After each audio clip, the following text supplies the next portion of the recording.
Welcome back to the NovaCare Complex. It's time to go one-on-one with linebacker Duke Riley, presented by our friends at Bob's Discount Furniture. Welcome to Philadelphia. Oh, it's amazing to be here. It's different from where I'm from, you know, but I'm adjusting really well. So yeah, you've been an Eagle for about 3 weeks now. It's the first time we've been able to land you on the show. So your early assessment of your new city? It's different, like I said. I'm from where, you know, my backyard's 5 acres long, you know what I mean, until not having one, you know. So it's different, you know, but I always wanted to, like, live in, like, a city, you know what I'm saying? So it's going out well. I'm just getting everything situated with the house and my living situation and moving my family out here Sunday, so everything's taken care of for them. And other than that, it's nothing that, you know, I can't handle. Yeah, you're a blue-collar player, blue-collared city. You spent your first 2 seasons with the Atlanta Falcons, starting 16 games for them, shining on special teams in the process. But the Eagles like your upside. They showed some interest before the 2017 draft, but the timing is a beautiful thing, right? Why is the timing right now?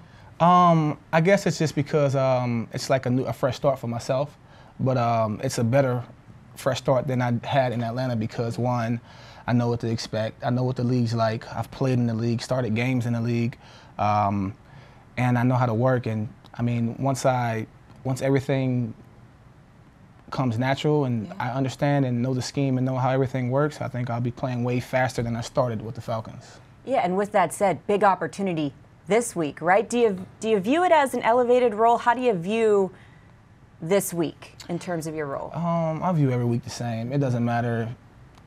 That's a pro right there. You know, it doesn't matter who I'm playing. I take notes till I can't write no more. You know what I mean? I look at every game the same. I try to learn and get as many tells as I can to help the defense. If I know a play, I'm going to yell it out before. If I see something, I'm going to make sure everyone sees it. You know, it's just something. It's who I've always been, a great communicator and being a great leader. You know who told me about that high IQ before he even got here? Who's that? Jalen Mills. You played with him at LSU from 2013 to 2015. Yeah. You said he was the first guy to call you after the trade was announced. What can you share from that conversation? Nah, he just told me, man, I'm going to love it. He said, I'm going to love the guys. I'm going to love the atmosphere.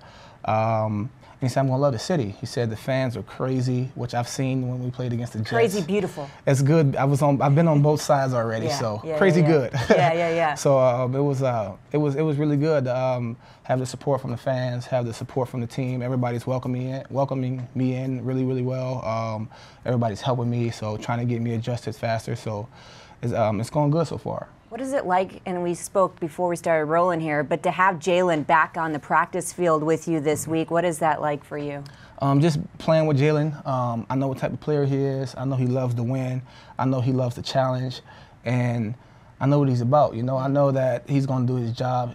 And if he doesn't do it, he's going to correct it and get it done. You know, I've always loved the type of player he is. He's always been a leader. He was a leader at LSU, and he's a leader here. You know, guys look up to him. I look at him like a brother, though. I mean, I've been in contact with him throughout the whole process, throughout all my years coming from LSU, so we've always been close. August of 2005, Jalen, of course, was in Texas, but you were in the heart of where Hurricane Katrina, when it swept through the New Orleans area. Right. How did that change you and your family's life? See, I'm from below New Orleans, in a place called Beerus, Louisiana. Like, if you look at it on the map, it's literally.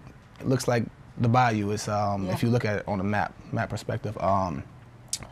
We're surrounded by 2 levees, and the levees broke from where I'm from. So I don't know a lot of people know this. People know about New Orleans, like the city, but where I'm from had the most water. It was where the eye hit at. So I had like 17 to 20 feet of water.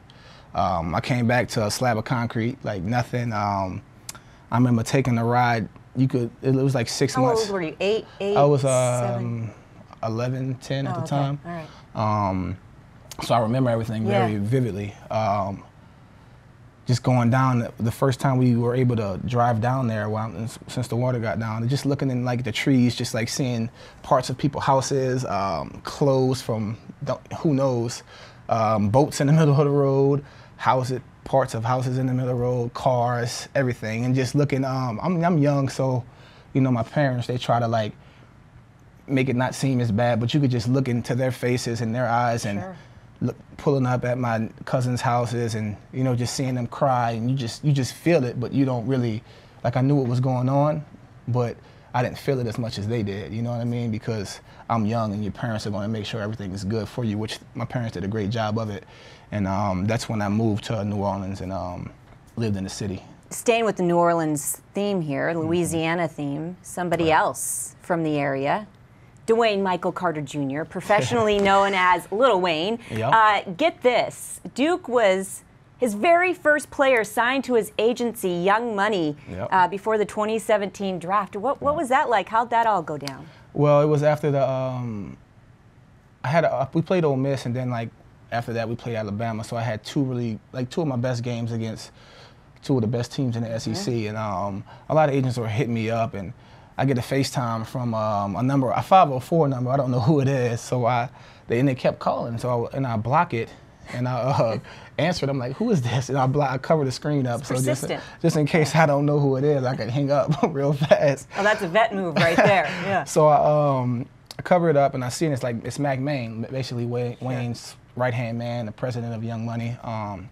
And I was like, damn. I was like, what's up? Like, I know who he is, obviously.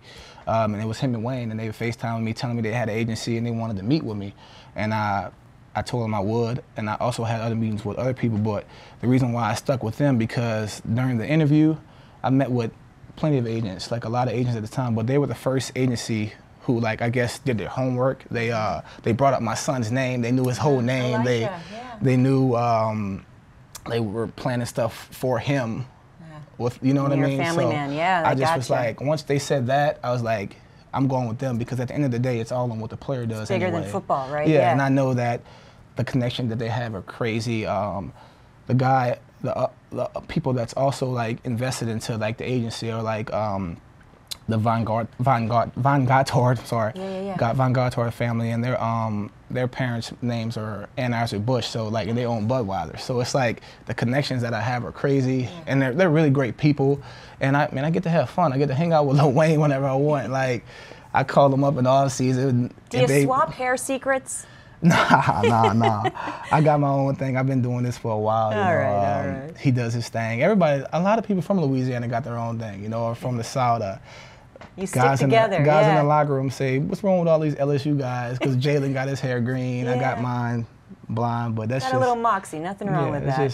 It's my personality, that's how I look at it. Now listen, Lil Wayne knows football, but does he know fashion? Because you bring it back to the national championship halftime show, and he was rocking one heck of an outfit. Hey. Your take on what he did there? He's his own guy. He does what he does, and people love it, you know. I love it. You know, he always has something on that you'll never see anyone else wear, you know.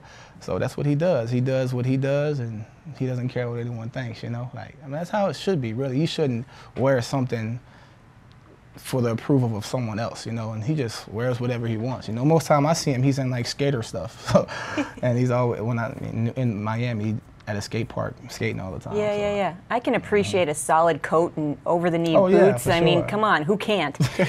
Switching gears here back to, you mentioned your son, Elijah. Almost 3. I've got a 3-year-old daughter. We're swapping war stories here. How has he rocked your world?